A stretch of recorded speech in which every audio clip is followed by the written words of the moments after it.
Fala aí, galera da literatura irreverente.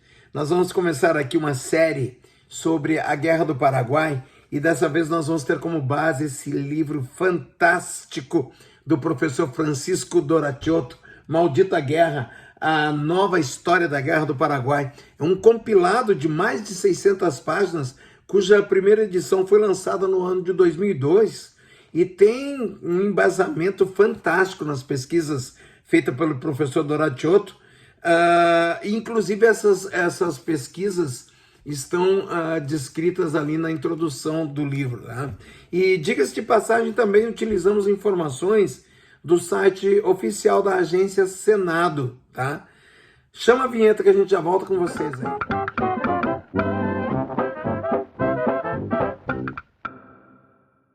Bem, vocês sabem que decorridos mais de 160 anos do seu início, a guerra ainda é uma ferida aberta no Paraguai, né? Nesse vídeo nós vamos falar sobre o Francisco Solano Lopes, principalmente, porque vocês sabem que para os paraguaios não existe herói maior do que o Francisco Solano Lopes, que foi o ditador que invadiu, afinal de contas, o Brasil e deflagrou essa guerra que durou de 1864 até 1870. E as diferenças se espalham pelo país todo, né? Francisco Solano Lopes dá nome à cidade, rodovias, ruas, praças, hospitais, colégios. A principal via de Assunção é a Avenida Mariscal Lopes, né? Mariscal é o termo utilizado em espanhol para marechal. O rosto do ditador, inclusive, aparece na moeda de 1000 guaranis, né? Essa guerra, ela derivou das tensões diplomáticas na região do Rio da Prata. Vocês sabem que o Paraguai é um país que não tem saída para o mar e eles cultivavam estreitas relações com o Uruguai, pois o comércio exterior dependia do porto de Montevidéu, né? Mas ele mantinha um pé atrás com relação ao Brasil e à Argentina, visto como países expansionistas. E o frágil equilíbrio se rompeu em outubro de 1864, quando o Brasil invadiu o Uruguai para intervir numa guerra civil local. O Paraguai protestou, temendo perder o aliado, né? Como Dom Pedro ignorou as reclamações, o Mariscal toma duas medidas radicais. Primeiro, que em novembro ele confisca o navio brasileiro Marquês de Olinda, que navegava pelo rio Paraguai, na altura de Assunção, rumo a Cuiabá, e em dezembro ele manda suas tropas atacarem a província de Mato Grosso, né? E aí então não teve jeito, a guerra foi declarada, né? E nesse ínterim, no Uruguai, a guerra civil terminou com a queda do governo pró-Paraguai. A Argentina se vê envolvida no jogo um ano mais tarde, no ano de 1865, depois que as tropas paraguaias invadiram a província de Corrientes. Em maio, o Brasil e a Argentina e o Uruguai formaram, então, a Tríplice Aliança, com o intuito de derrubar o Francisco Solano Lopes. No Paraguai, o conflito é chamado de Guerra da Tríplice Aliança. Agora, curiosamente, segundo o Heriby Cavalheiro Campos, que é um historiador da Universidade Nacional de Assunção, o Solano Lopes ele se transformou numa espécie de religião cívica, o que poderia ser considerado um culto ao contraditório, né, galera? Já que a herança que o Solano Lopes deixou foi a derrota e a humilhação, né? O país ficou em ruínas e pedaços do território foram perdidos para os países vencedores. E, além disso, estima-se que 75% da população paraguaia tenha morrido nos 5 anos dos conflitos, seja no fronte, seja por fome, seja por doença. E a Guerra do Paraguai se tornou, portanto, o mais sangrento conflito já visto na América Latina. E o revisionismo lopista, um movimento historiográfico e cultural, descrito pelo professor Doracciotto, entra nesse ponto e foi especialmente forte na década de 1960 e 1970 no Paraguai. Veja como é recente a coisa, né? A ideia era, portanto, reabilitar a figura do Francisco Solano Lopes e a sua condução na Guerra do Paraguai, contrastando, portanto, com o revisionismo anterior, que desqualificava a figura do Solano Lopes como um tirano e a guerra como um conflito em que o Paraguai foi vítima, certo? O objetivo era defender o nacionalismo paraguaio e a soberania das nações latino-americanas.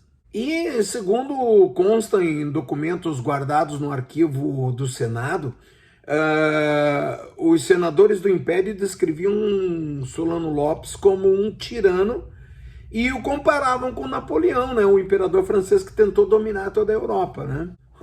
Se não fosse pela insistência do ditador, a guerra chegaria ao fim em janeiro de 1869, quando as tropas brasileiras ocuparam Assunção. Mas foi somente em março de 1870 que Solano Lopes é descoberto nas montanhas ao norte do país e morto na Batalha de Cerro Corá. Terminado o conflito, a lembrança que os paraguaios traumatizados guardaram de Solano Lopes foi a do déspota que arrastou o país para uma guerra catastrófica, né? E, portanto, é através do revisionismo lopista que a imagem oposta seria idealizada mais tarde pelos ditadores que sucederam em Assunção e ao longo do século XX. Vejam vocês que é uma coisa recente, né? O Mariscal passou a ser incensado como um bravo líder que lutou por anos para defender os compatriotas e no final deu sua vida em sacrifício. O Thomas Winham, que é um historiador da Universidade da Geórgia, nos Estados Unidos, afirma ainda que seria a ditadura moderna buscando se legitimar por meio da ditadura do passado. O ditador do momento se apresentava como a continuidade da luta de Solano Lopes pela soberania do Paraguai. E no ano de 1936, a ditadura do coronel Rafael Franco inaugurou o Panteão Nacional dos Heróis e nele abrigou os restos mortais del Mariscal.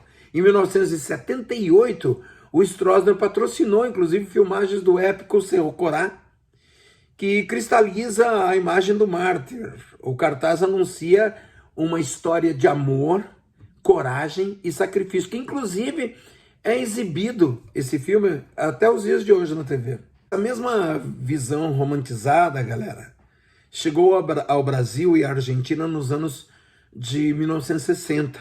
Argumentava-se que a guerra fora tramada por Londres, que supostamente não estava gostando de ver o Paraguai se industrializar sem depender das manufaturas inglesas. A Tríplice Aliança teria sido usada como marionete pela Inglaterra. E, inclusive, temos aqui no nosso canal uma resenha sobre o livro do José Júlio Chiavenato, com informação que hoje, confrontando com a obra do professor Doratiotto, carece de muito embasamento e fontes confiáveis, tá? A versão foi ensinada nas salas de aulas brasileiras e argentinas até os anos de 1990, né? Quando os historiadores, enfim, se deram conta da ficção, né? Primeiro, o Paraguai não tinha uma indústria relevante.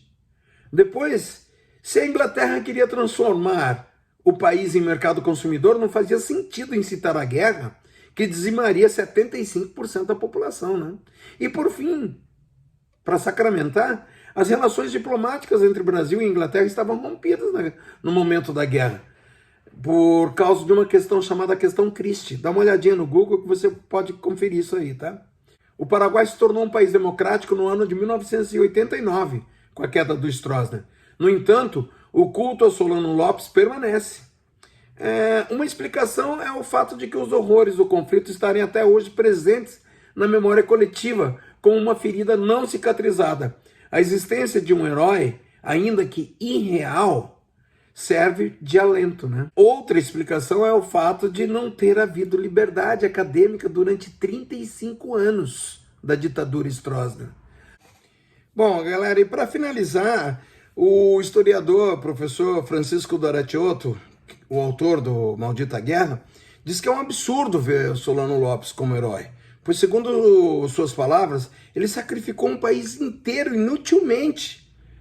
O herói foi o povo paraguaio, na verdade, que acreditou na história de que a independência do país era uma ameaça pelo Brasil e Argentina, e o paraguaio atendeu a convocação para pegarem armas e lutou bravamente.